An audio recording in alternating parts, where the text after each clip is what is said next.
Welcome back, baddies. In this episode of Called to Be Bad, I talk with Scott Okamoto, who is a writer, musician, and podcaster. Scott writes about his experiences as a Japanese American who leaves religion while teaching English at a conservative evangelical university. He writes about these experiences in his book, American Apostate. This episode is hilarious. Well, I should say, Scott is hilarious, and in this episode we get to hear all sorts of funny, sometimes sad, sometimes ridiculous stories of Scott's time as a self-proclaimed bad professor. It's a fun and poignant and just overall enjoyable episode, so I hope you enjoy this enjoyable episode.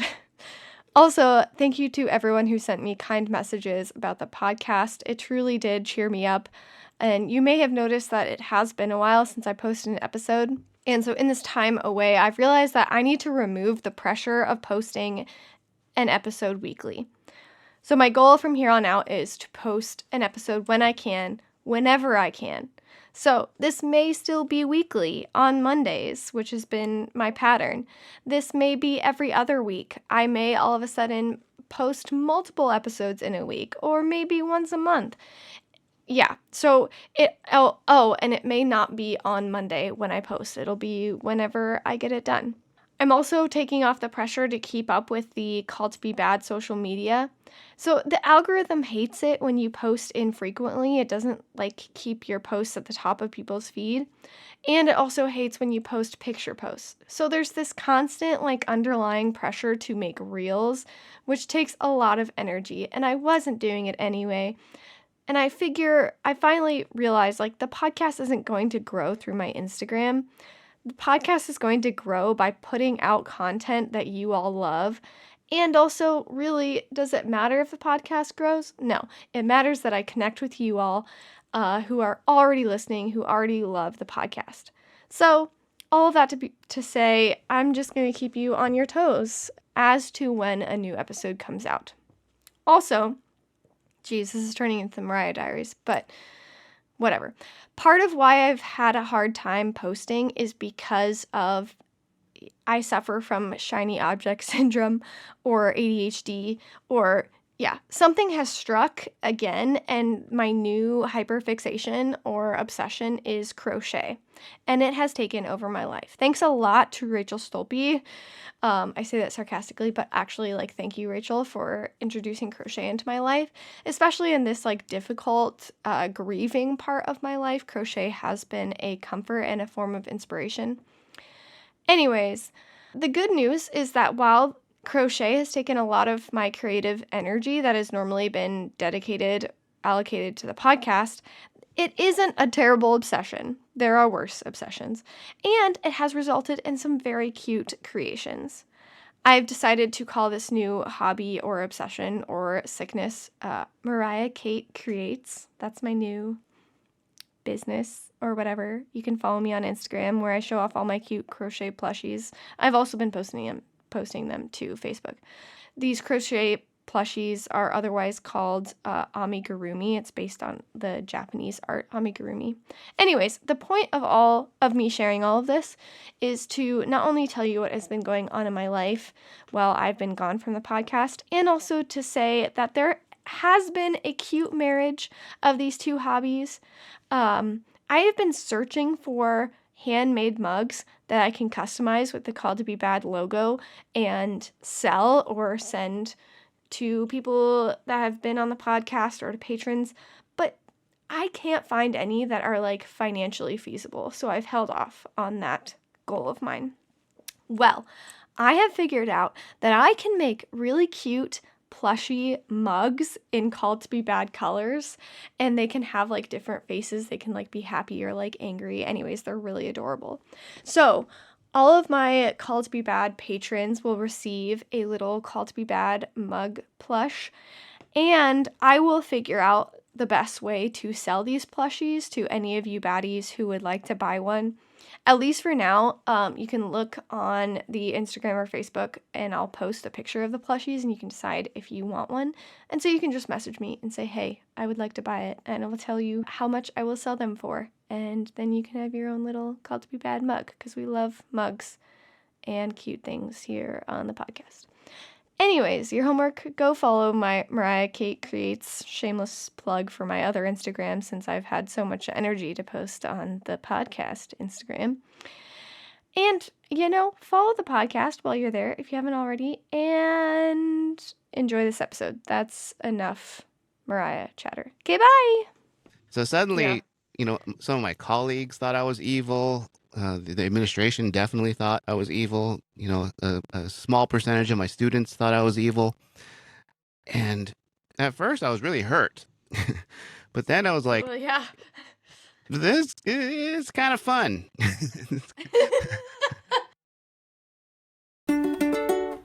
Okay. 1, 2, ready, go. Welcome to the Called to Be Bad podcast. My name is Mariah Martin, and I feel called to be bad. It turns out I'm not the only one. Join us as we dig into all things bad, scandalous, deviant, the stuff that makes good church folks squirm in the sanctuary. Why? Well, because sometimes the scandalous is spiritual, deviant is divine, and bad is beautiful. Say yes to the call, and let's see what holy trouble we get into today. Hello, Scott. Hello. Great to be here. Yeah, welcome to Called to Be Bad. You've got your bad hood on. Or Yeah. did you want to explain that? Yeah. Well, being Asian and American, there's this thing called the model minority myth. And so people tend to think you're like a good math person or something. So I just wanted to make sure we start off on the bad foot.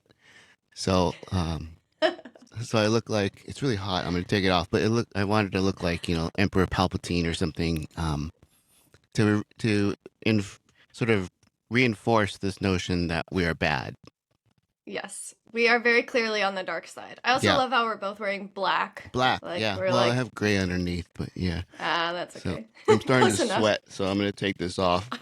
I know, I am so hot right now. I'm going to sweat also. So everyone, this is Scott Okamoto. He is a writer, musician, and fellow podcaster. Woohoo! He's also the author of this book, American Apostate, Losing Religion and Finding Myself at an Evangelical University. And I ate this book up.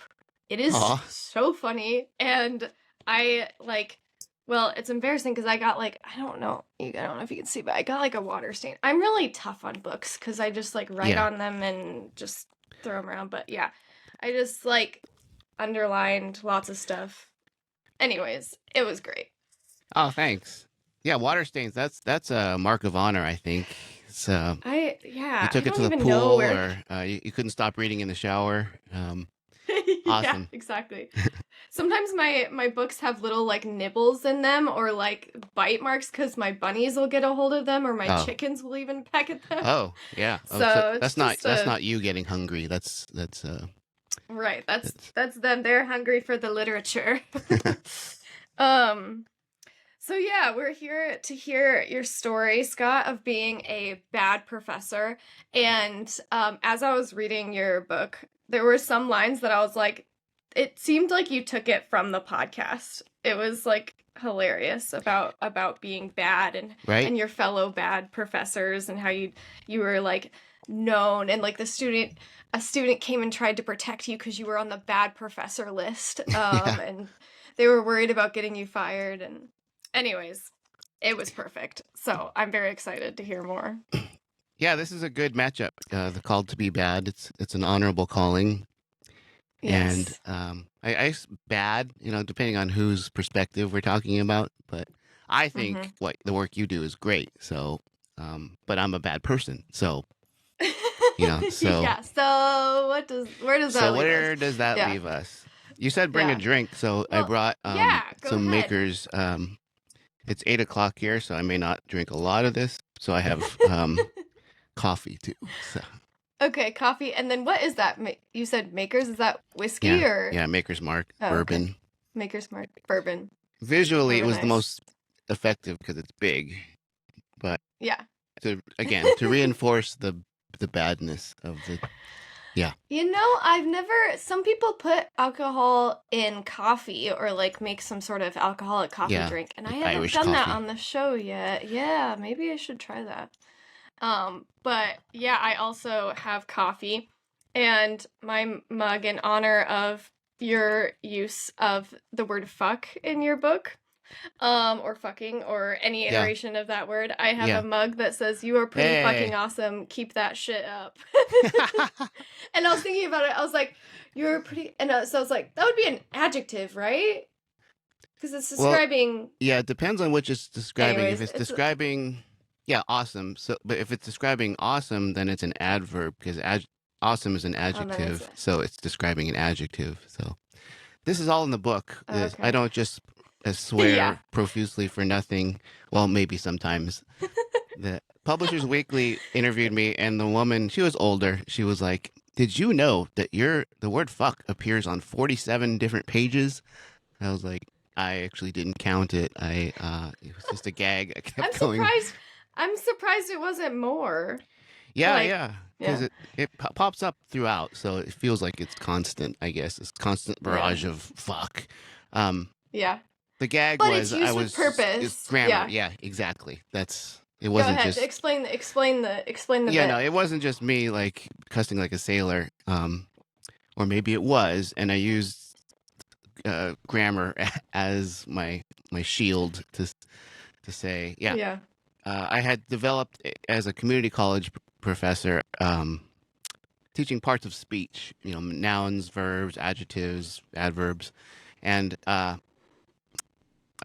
somehow in a class discussion we started using the word fuck in all the different parts of speech, and it really resonated with community college kids.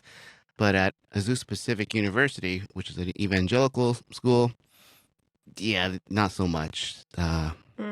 Many calls to the president of the school. Yeah. And you would give extra credit to the students who would use it correctly in a paper. Yeah, they didn't even have to use it correctly. It was toward the end of my time. I knew I was going to be fired, or eventually. So, and I was getting bored reading papers, and so it's like, it was like to keep you awake. Just keep me guessing. If I find it, you get the extra credit. But then I also said, there were a lot of kids who were mortified by that. So I was like, just if you put a Bible verse in and cite it, I'll also give you extra credit. So the good kids and the bad. And the bad. Yeah, exactly. Yeah, but of course, when I got in trouble, the dean only pointed out the F word and was really upset at that. And I was like, "It's not funny to you?" And he's like, "No, it's not." Tough crowd. Yeah. I guess I should answer your first question. So just so people know what we're talking about. I was raised in evangelical in Southern California and did church. I was like super Christian. I led worship. I led Bible studies. Went to InterVarsity Christian Fellowship in college at UC San Diego. And, just was super involved. I did everything on every level. And I was really committed.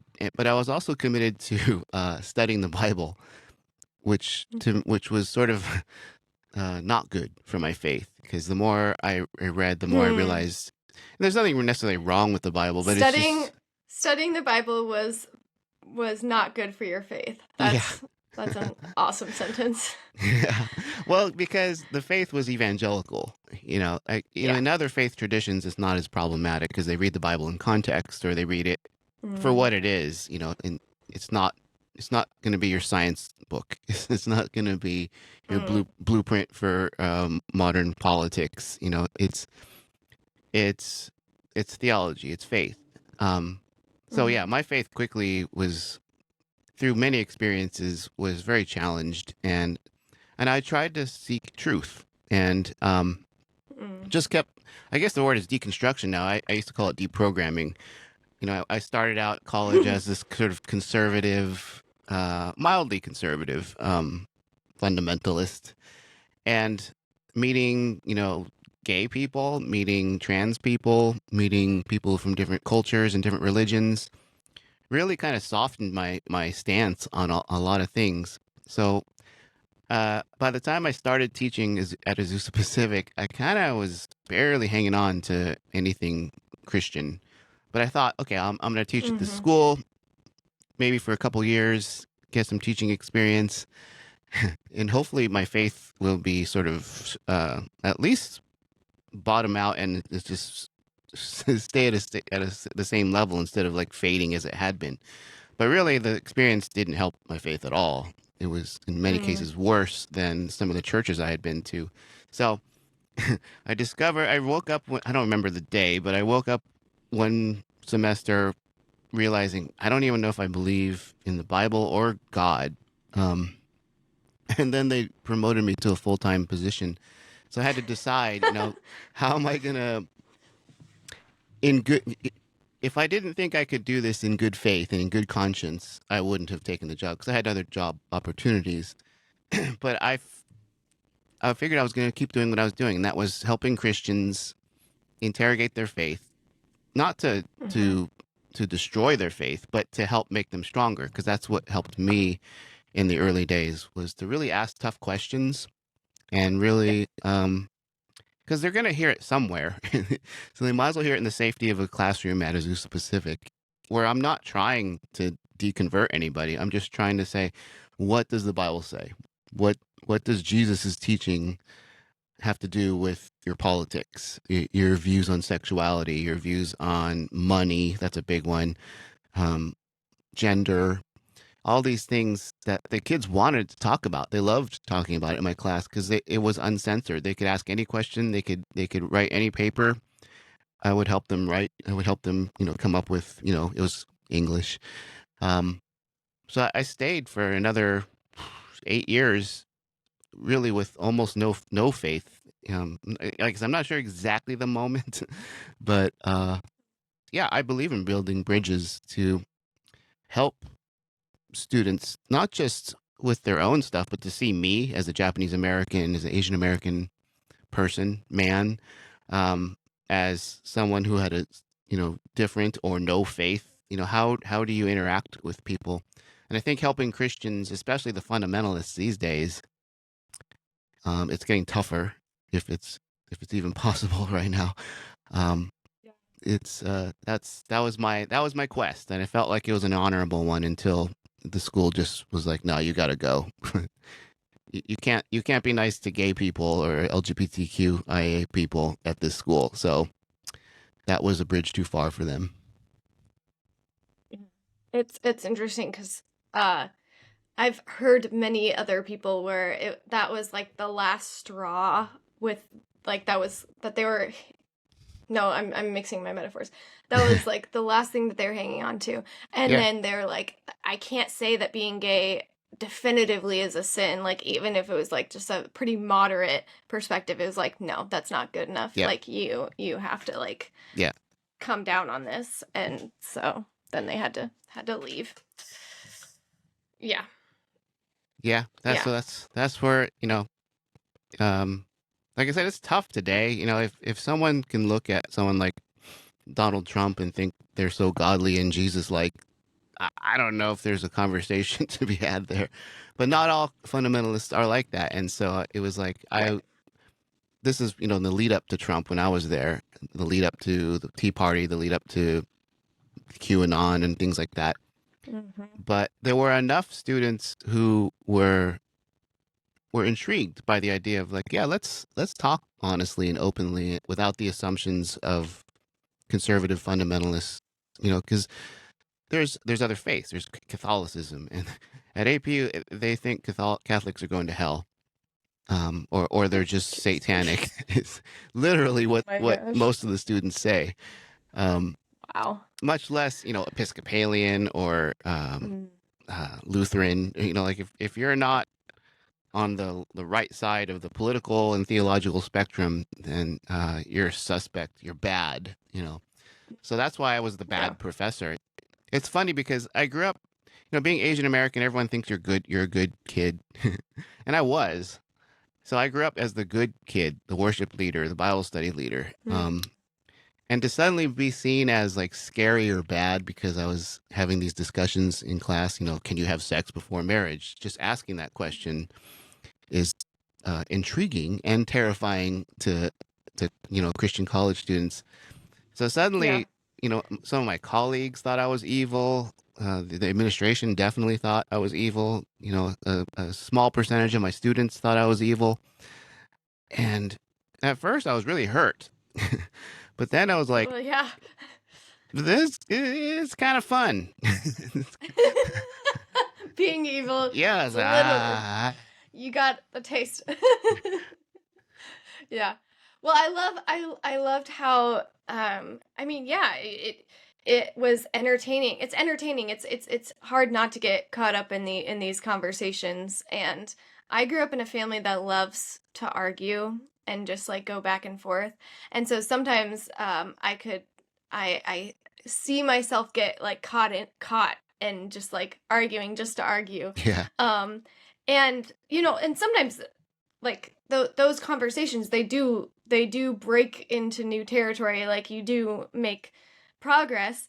And I love that that you intentionally tried to scare away the like yeah, too far gone, too far right, too caught up in conspiracy theories, or that you're like, if you think that Barack Obama is Hitler, just leave, just go. yeah, So then you could actually have those more real conversations with the students who are actually open to playing with ideas, rather than like, no, this is how it is, I'm not going to change my mind, because then there's no point.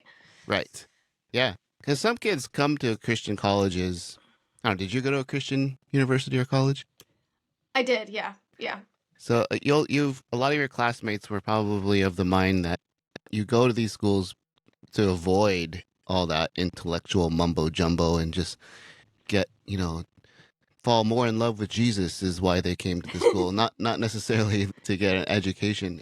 And not all of them, but a lot of kids come that way. And I Yeah. was like, that is poison to a college classroom.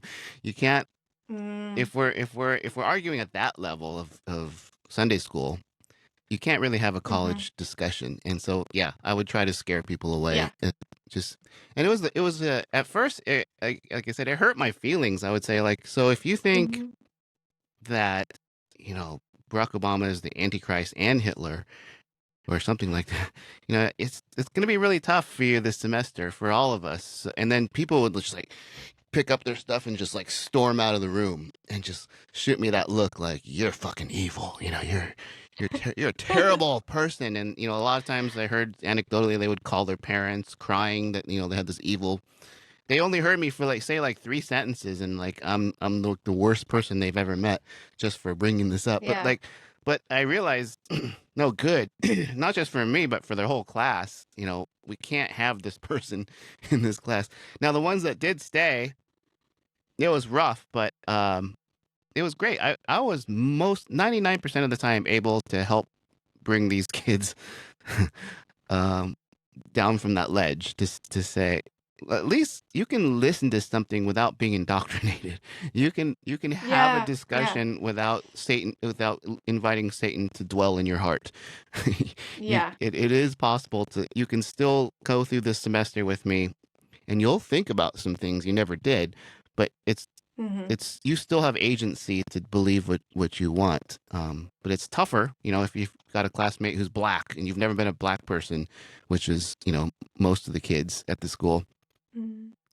You're gonna hear some shit that will make you uncomfortable, about this person's life, about this person's experiences, or a gay or bi person, if they're willing to share this. And I tried to get them to see that this student sharing his or her experiences with you is an honor for you. They're trusting this community that we establish in this classroom to share their stories and to share their experiences in good faith for us to benefit from. And I guess most of the students understood that. Very few, and I write about a few of them in the book. Very few just sat there in the whole semester just all mad and pissed off and probably cursing at me under their breath and or sometimes out loud. And then praying about it, praying for forgiveness later. Yeah. They have to take a shower after class because they just feel so dirty and bad. And but yeah, I in 15 years I was there, yeah, maybe 20, 25 students just absolutely hated me and the class and the whole experience, and felt, because like I said, even some of the most hardcore fundamentalist conservatives, we got along, because Yeah. I had 15 weeks to prove to them that I cared about them, and I cared about Mm-hmm. them learning, and wasn't evil, and I wasn't trying to destroy America or destroy the world, Mm-hmm. or their faith. That I had their best intentions at heart, Yeah. and so, um, yeah. So I think you had asked in the email, like, if I would, if I felt like it was worth it, Mm-hmm. and yeah, every day I woke up every day, looking forward to the conversations. I loved being in the classroom, and I loved being in a place where I could provide an opportunity for students to think and grow, Mm-hmm. gently. I was never that person yelling at them, or making fun of them, with a few Yeah. exceptions of some pretty awful students. But yeah, it was an honor to be in that situation for as long as I was. And my friends who are not Christian or didn't grow up with this would be like, "How in the hell?" Can you?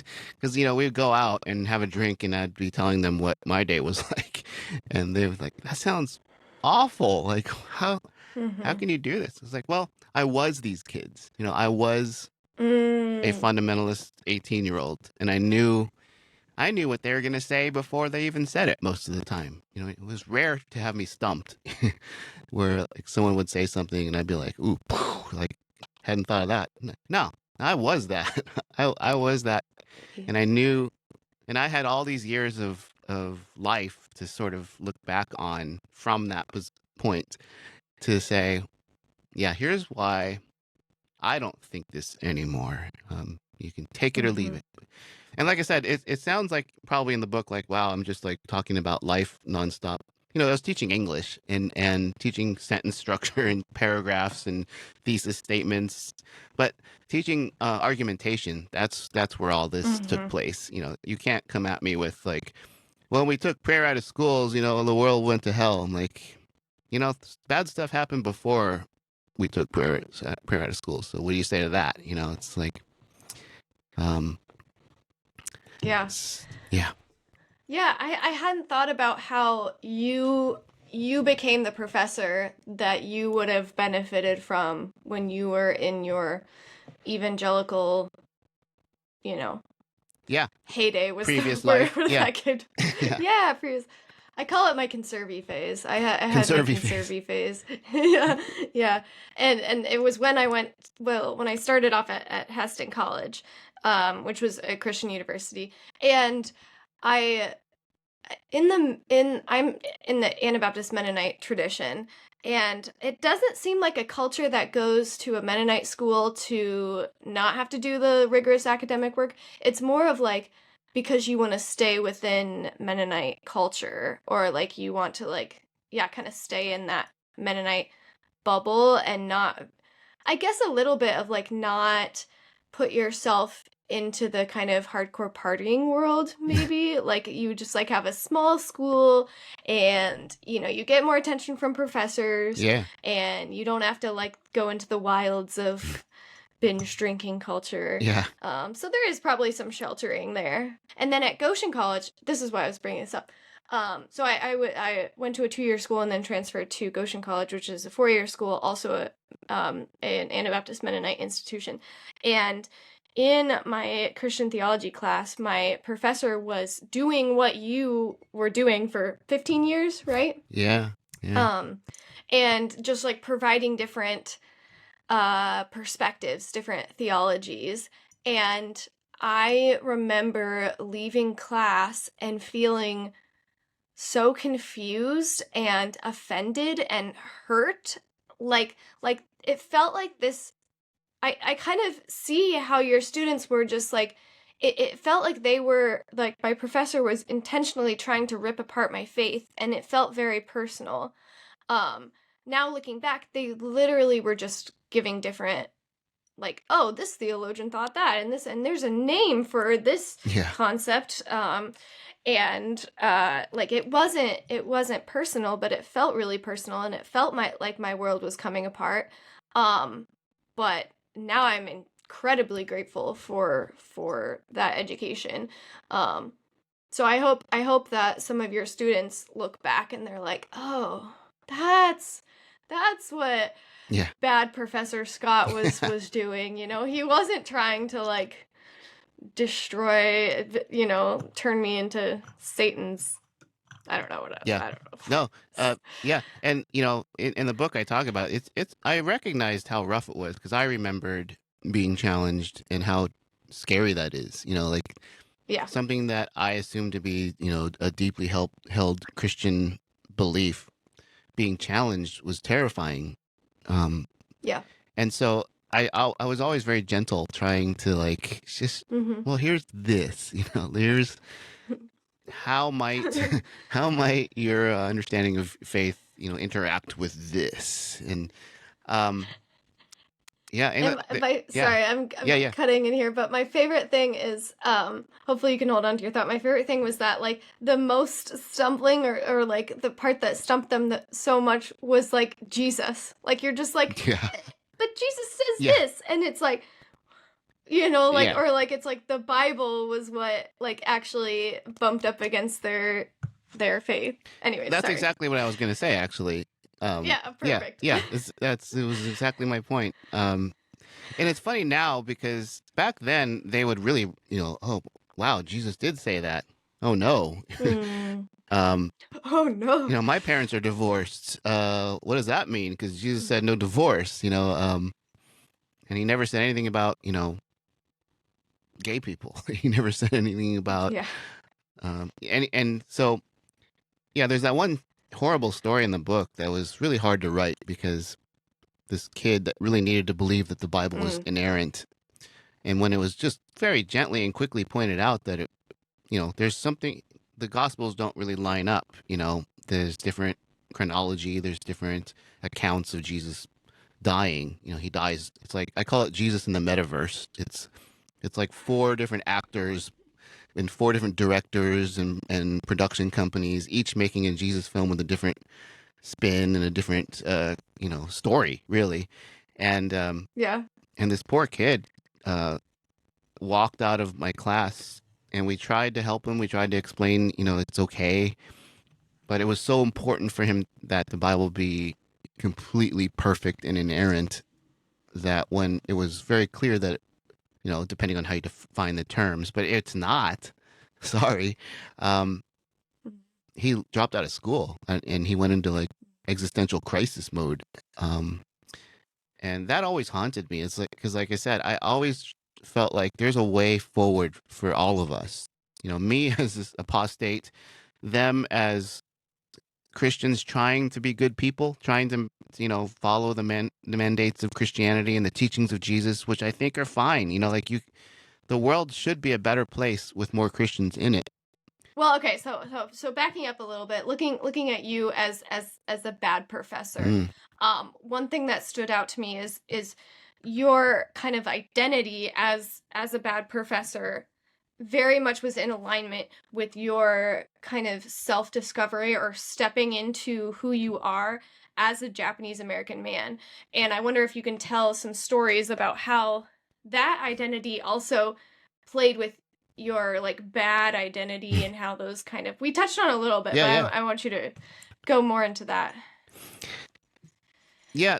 So if you're not a white man in these evangelical spaces, you kind of have 2 strikes against you. So there's this assumption that, you don't have the same authority. So the bad tag was kind of just as soon as students walked in and saw my face, or if they didn't see my name when they registered.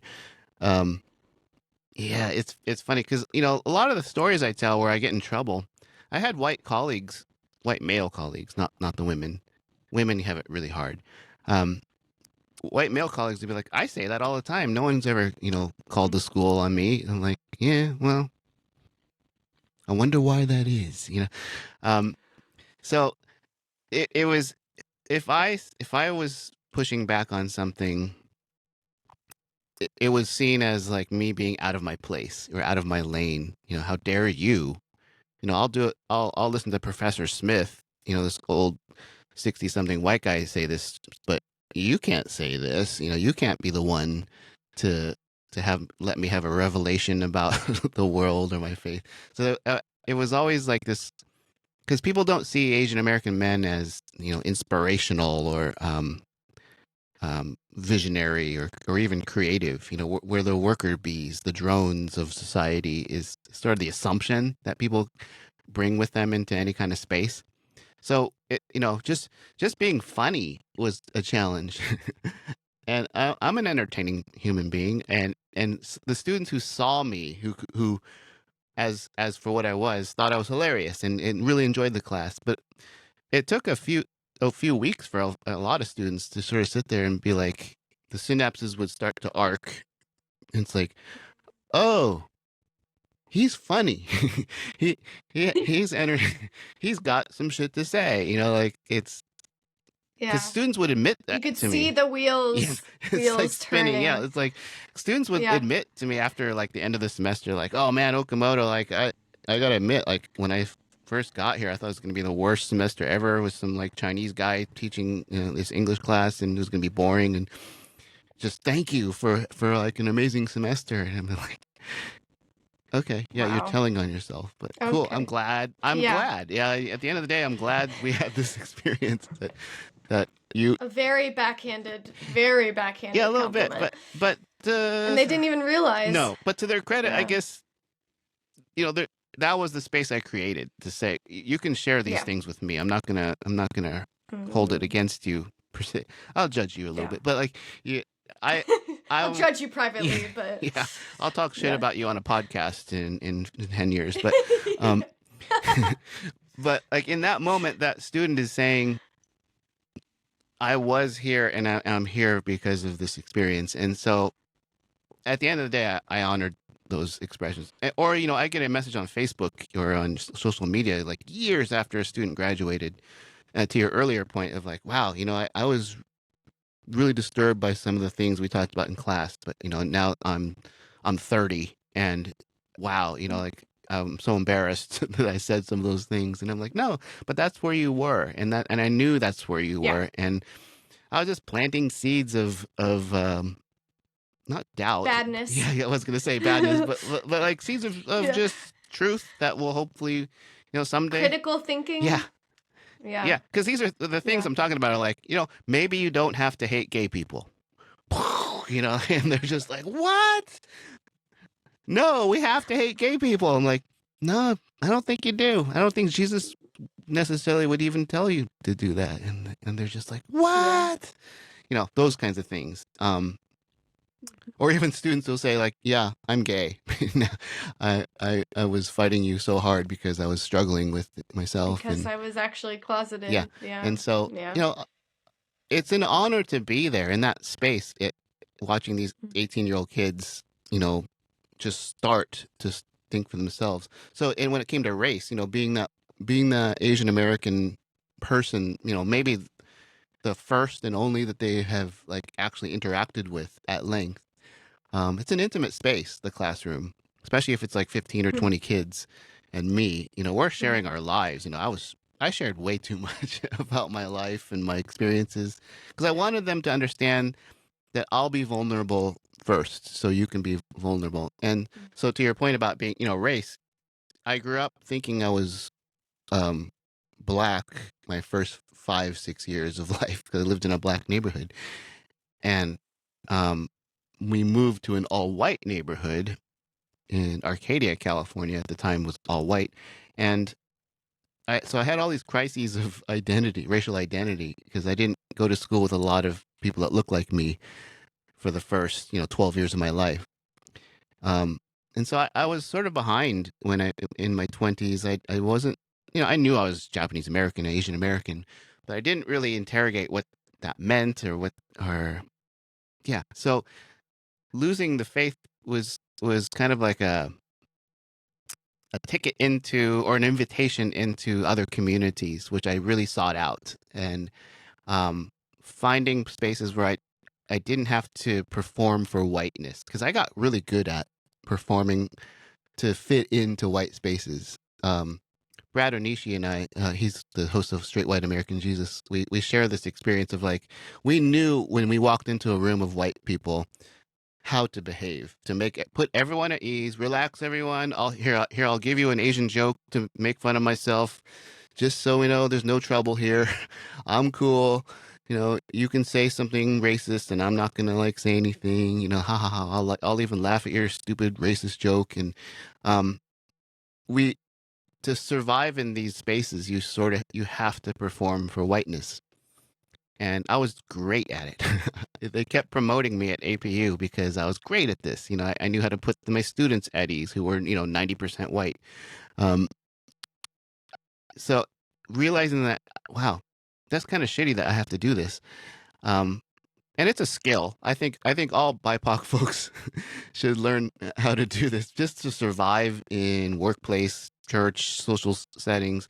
But you kind of have to also own your own identity and be comfortable in spaces where you don't have to do that. And be acknowledge when you do have to do that.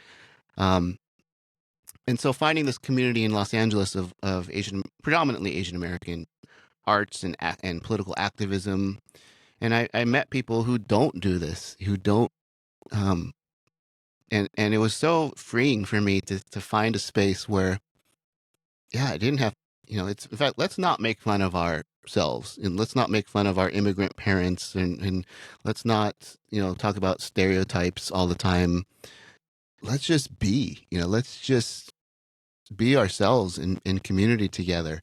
And that was like a revelation for me. Because even in Asian American churches, especially the evangelical ones, you're still singing Hillsong, and you're still singing, it's a very, I don't know, culturally white vibe at a lot of these places.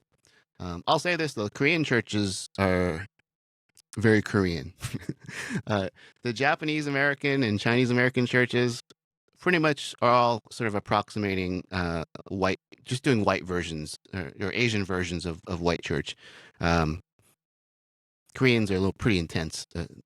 Jesus is Korean in those spaces, just like Jesus is white here in America.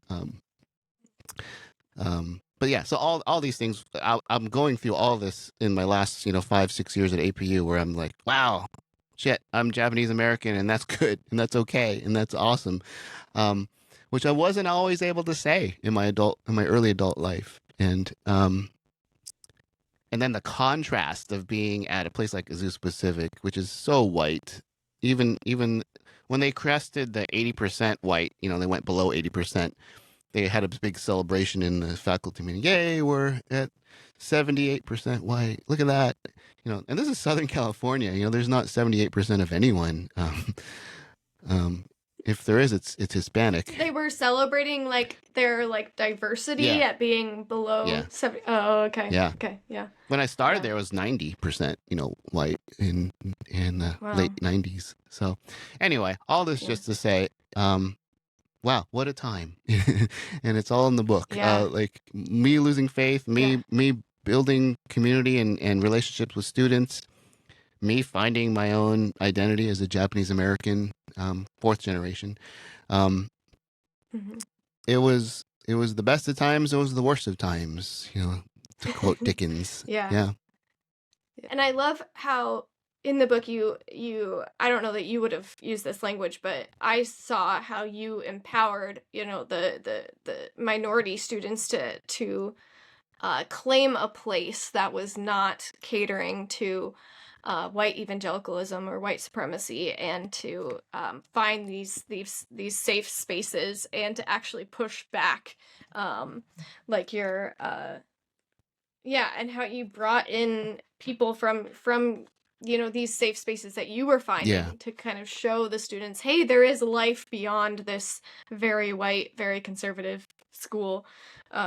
I thought that was really neat, and I am just amazed that you didn't get fired earlier. I really am. Like you were like they. And I like that you did have some. You did have some you had students and you had peers like standing up for you and saying like, no, he is doing good work. Like, don't fire him because some students are a little bit uncomfortable because he's, plucking at their faith strings. I don't know. Yeah, and it's so funny how like gossip works.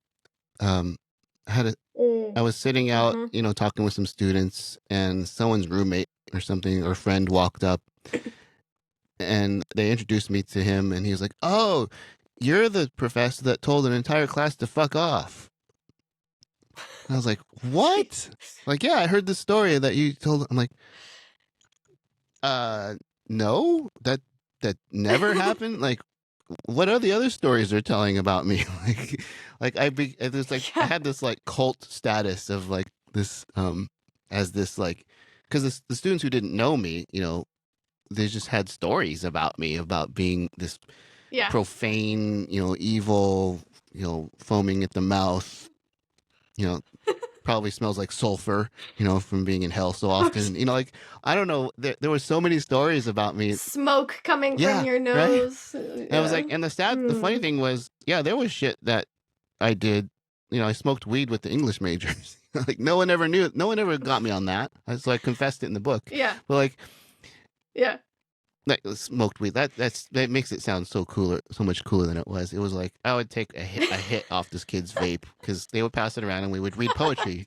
That it was like this Dead Poet Society kind of scene that we had. It does sound really. It cool. sounds cool though, right? Cool. But yeah, and they would laugh at me for being nerdy and older, and but I was just honored to be in this community, and it was this was their ritual, and I was like, yeah, I'll do this because they wanted me to be there, and so. And no one ever said, "Oh, you're the one that smokes weed with the English majors." No, you said "fuck off" to an entire class, and I'm like, "What is the?" And that was what was offensive. Yeah, and what's the story there? Like, I just walked in and it's like, "Hey, everyone, fuck off!" Like, in what context do you think that? Yeah, this like, what is the story there? What's the background? Man. I would like to know. Yeah, I don't know if I could find this spot, but to me, words mattered, but only to the degree of their effectiveness. Fuck could be overused or used to compensate for a deficient vocabulary, but it also could just be the right word. So you're saying like they were more offended by the use of the word fuck than like the actual lived harm to queer people or race. Yeah. Poverty. Yeah. War. So, Yeah. Because I think I was saying make the argument that this is really important. This matters. Saying fuck or not saying it. Yes. And and to them it kind of does, and to them it is more offensive than domestic abuse or sex scandals in their churches and I'm not even saying that fuck is bad or good. It's just it was pointing out sort of what their mindset was. What was perceived, what is perceived as bad or wrong versus like taking it from like a lens of like the ethics of harm of like what is actually hurting people. It's like, oh, but we have been told to be afraid and to be offended by these things like cuss words and scandalous clothing and anything that's perceived as bad or wrong, and they don't want to be associated.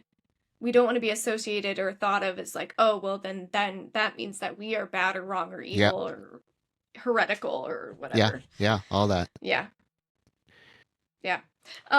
I found another line.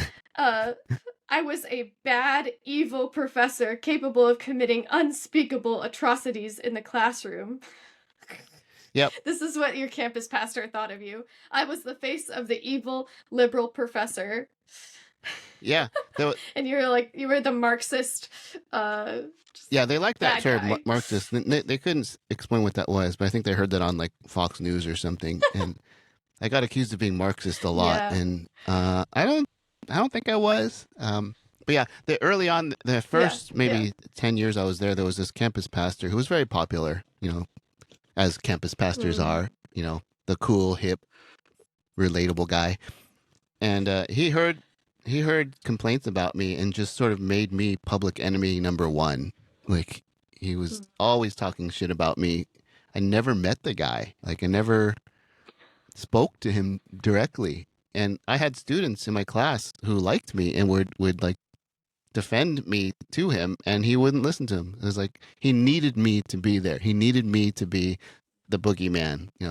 I was an easy mark. I'm the only Asian American in the English department. I'm the only non-white person for most of it, and yeah, I think it was just low-hanging fruit for him to like make me like everything that's wrong with like liberalism. And yeah, that did hurt my feelings, because I actually offered to like get coffee with him and just talk it out, and he never even like responded to the email.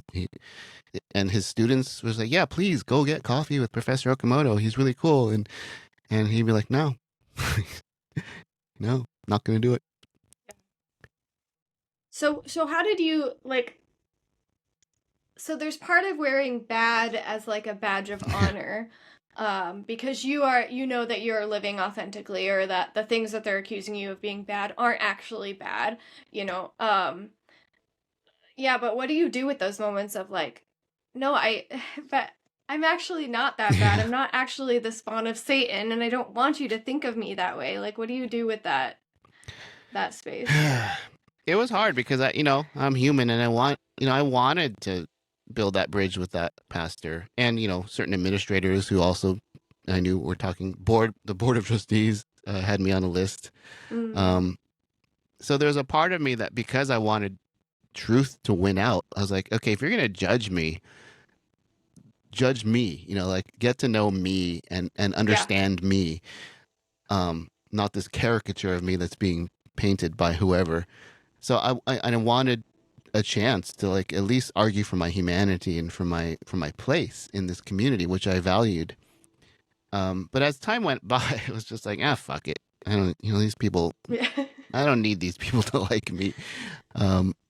They were determined to misunderstand you. Yeah. It's like, okay, I'll play this role. It's like, I guess they need me to be this evil person, and there's probably nothing I can do to make them change their mind. It's, yeah. You're like the character in the book that's kind of like morally gray, like walks the line between good and bad, and because the good guys keep like projecting like bad things, you're like, fine, you want me to be the bad guy? Yeah. I'll be the bad guy. And then they like go full evil, and like, anyways, that's my favorite kind of book. Yeah.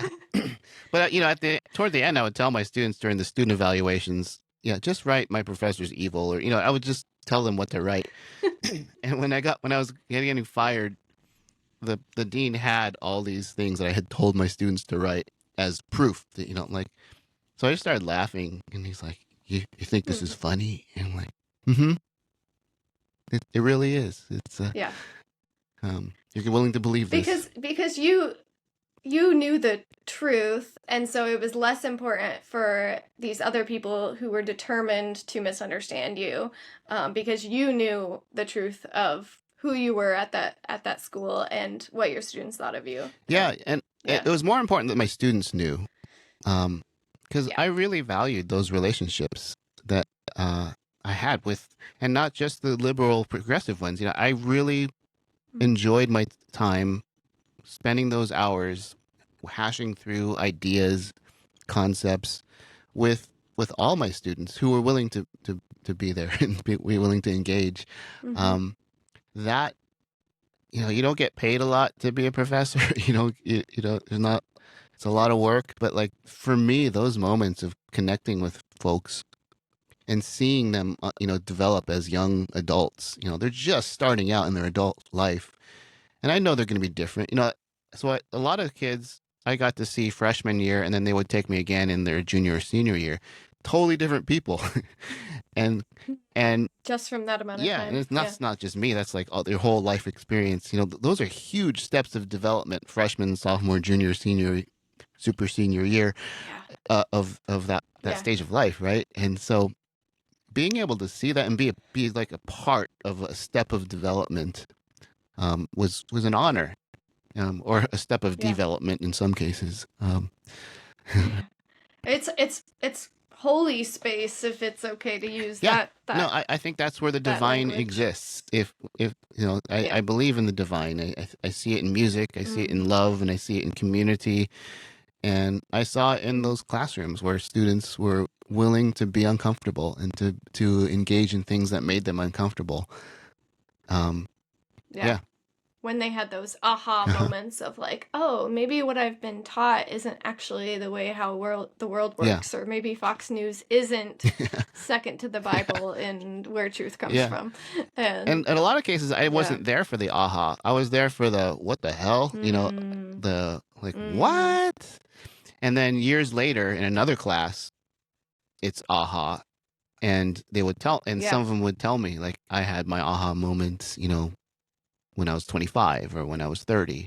A lot of my former students are now entering their 40s, and they have kids of their own, and they have careers. If someone wants to stay in touch with me over all that time, from the time that they were 18, that's an honorable thing. Like, I don't keep in touch with any of my college professors. So that's meaningful for sure. Yeah, it really is. Yeah. Do you have any advice for any professors who are trying to be bad like you were bad, aka fighting against racism, bigotry, homophobia?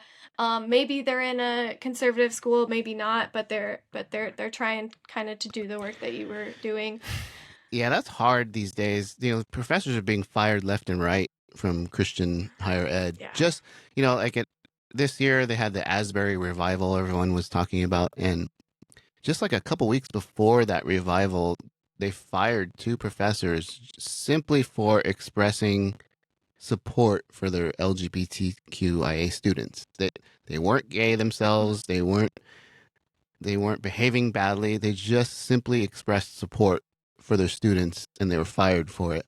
So there's a high cost. Wow. So my advice, I don't know if I have advice other than I'm happy to have the conversation, because if this is your career and your family is relying on you to provide a house and shelter and food,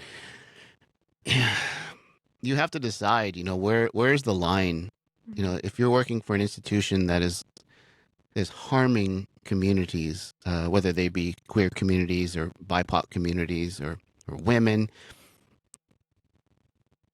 I could give you arguments for either way, really. Like when I was thinking of quitting at Azusa, a lot of my friends were like, "Yeah, get out of there. It's terrible. They get money from the Koch brothers, and they get, they represent all this hate." But a lot of my friends were also, "But we want you there. It's important. We feel better about that school and Christianity, knowing that you're there, pushing back at the hate." And so, yes, I was, especially early in my career when I was just trying to play nice and follow all the rules, I didn't openly support my queer students. I would subtly ask questions about it. And then I realized, man, these kids are hurting. These kids are considering taking their own lives. These kids a lot of them have been disowned by their families. How can I not support them and be there for them? Now, I was in a fortunate position where my wife has a career, and she was paid way more than I was as a professor. And so when her career was doing fine, that was when I was like, I have zero excuse now. If they fire me, fine, so be it. I'll find another job. And I don't need to hurry or worry about it. So I was in a place where I had zero excuse. So people will say, well, it's so great what you did. I'm like, no. It wasn't that great, because I had a safety net, so I had the privilege of being the bad professor, as opposed to like having to make this horrible choice. I was bad in other ways. To start, I was pushing social justice. The school didn't want me to do that. I was talking about racism. The school didn't want me to do that, but they couldn't fire me for that. But the queer issue was the line for them. And once I crossed that, it was just a matter of time before they're going to fire me or I was going to quit. So to the professors who really struggling with their worldview versus the values of the school, a lot of these schools make you sign a faith statement, which honestly, everyone at Azusa doesn't agree. Like, these are educated folks, and they have to sign this thing saying the Bible's inerrant, and it's just like, no. Yeah, that's, well, okay, I'll sign this just so I can get paid, but like, Jesus, no. Like, Jesus. yeah, literally, Jesus, take the wheel. Yeah. Because especially the Bible profs and the theology profs, they know, they've read it. It's like, depending on how you define inerrant, I guess, or but so yeah, each professor who's struggling with this, man, find each other. Listen to my podcast, because we've had some professors on talking about this very thing, and you just have to sort of find that balance, because you have to put up with some pretty shitty policies, and like, I hate it. Like, whenever the last 10 years I was there, people would say, "What do you do?" "I'm an English professor." "Oh, where?" How do I answer this? You didn't want to say. I didn't, because I didn't want to be judged as one of these hateful Christians. And I feel that way every time someone asks me what I do for a living. So you're a pastor. Like, I'm a pastor. Yeah. But I'm one of the good. And you have a podcast called To Be Bad. So, that's some cred. What are you gonna do? Pretty badass. Yeah. I try. I want to read a paragraph from the end of your book, because I think it really like sums up what we've been talking about. Would that be okay? Okay. So, okay. All of those years of fighting for my voice, my people, and for those around me gave me the chance to find my own identity. Clearly, I was the one who did not belong in that space. I was the one muddying the whiteness, causing fundamentalists to feel uncomfortable, and advocating for good ethical values completely at odds with evangelical Christianity. It was me that was bad or wrong. It was their house and their rules I was breaking, even if they were inconsistent and generally unprincipled. My advocacy for the marginalized, my showing what the Bible says and doesn't say, and my very existence as a confident, passionate Japanese American man was subversive and criminal for 15 years at EVU, which is what you called your university, evangelical university. And God damn it, what a ride. Like, that's such a good paragraph. I remember being kind of emotional as I wrote that. I was like, oh, yeah.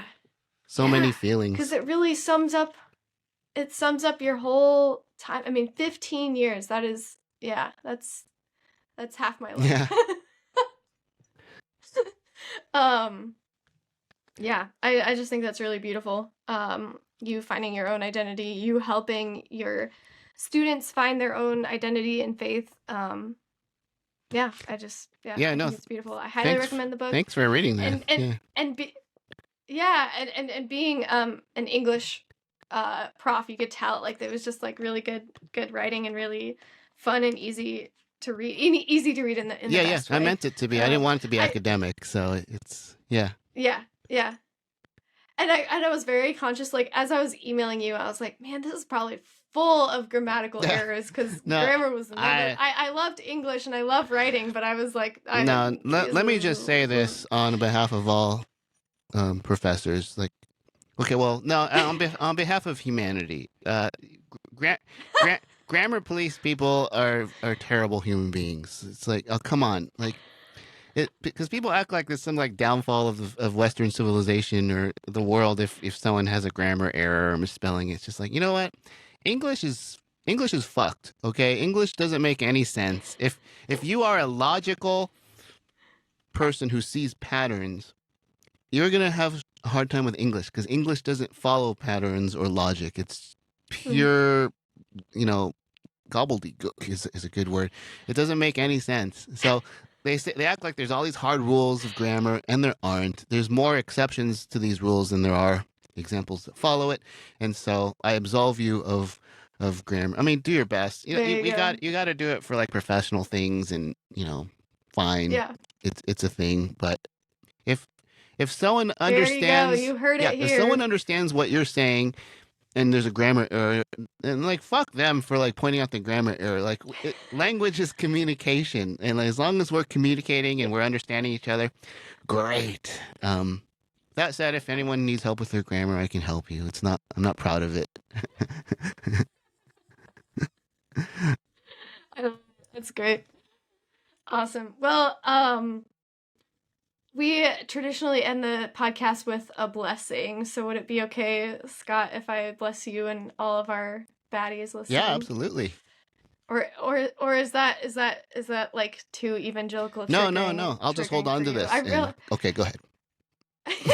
Just hug your bourbon. I actually don't even drink that much, but yeah. It's the optics of it all. Yeah. Well, Scott and all of you baddies out there, may you go from this episode ready to step in the fullness of your badness, no matter where you are, whether you're doing bridge building work or whether you're done with it. May you stay true to your values and integrity as a human being. Yeah. Amen. Beautiful. Well, thanks so much for coming on. This was a really fun conversation. I feel like I know you because I read your book, and I've watched a few of these episodes, so I feel like I know you. So really? yeah, this is great. People have said that they. Sorry, I appreciate you having me on, and it's like you said, like I feel like I already knew you before, so yeah. Yeah, people have come up to me and they're like, I know you don't know me, but I've watched your podcast or listened to your podcast, so I feel like I know you. And I was like, that's great. I like it. Let's be friends. Yeah. I or like even my own friends will say, I'll see someone. I'm like, yeah, it's been like a long time since I've seen you. They're like, it has? Like, oh, wait, I listened to your podcast, so I feel like I've been with you in the car. I feel like I've been talking with you. Yeah. Yeah. My mom was so sweet. She just said to me recently, she's like, yeah, I was listening to your podcast. And to be honest, it wasn't even for the content. I just wanted to hear your voice. Aww. I was like, Mom. It was really cute. That's awesome. Yeah. Oh, I forgot to say, where can we find your work, Scott? The podcast is Chapel Probation. It's where all podcasts are found. I have a website, rscottokamoto.com. It's kind of like the mothership of connecting everything. There's stuff about my book in there. The socials, RS Okamoto, Instagram, and whatever Twitter is now. Yeah. So happy to connect with anyone. Cool. Yeah. What is the R in our? Okay, yeah. My parents named me Robin Scott Okamoto, because my dad's name is Robin, and then they never called me that. They called me Scott my whole life. It's very confusing. So, but it looked literary to say R. Scott Okamoto. So I felt it gave me a little bit more gravitas to have. Yeah, I like a little. Yeah, just a little. That's all for this episode of Called to Be Bad. Keep being your bad, beautiful selves, and I will see you next time.